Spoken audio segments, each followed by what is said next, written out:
மாற்றம் உருவாங்கன்னு சொன்ன தலைவர்லாம் என்ன ஆனாங்க? நான் ஒவ்வொன்றா சொல்றேன்.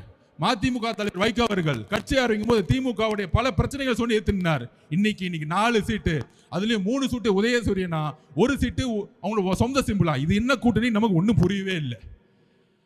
இன்னைக்கு அண்ணன் திருமா அண்ணன் திமுக கடுமையா 2014 பிரச்சாரம் பண்ணார். அவராலேயும் முடியல.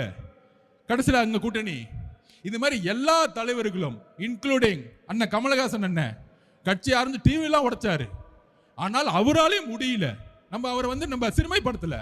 திருப்பியும் திமுக சேர்ந்து ரெட் ஜெயின் படத்துல நடிக்க ஆரம்பிச்சிட்டார்.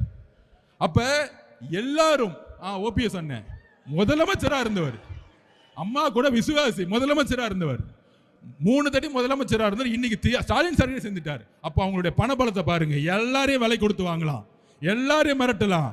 ஆனால் தமிழகத்தில் மிரட்ட முடியாத, விலை கொடுத்து வாங்க முடியாத அன்காம்ப்ரமைஸ் தலைவர் ஒருத்தர்னா எங்களுடைய தலைவர் விஜய் அவர்கள் மட்டும்தான்.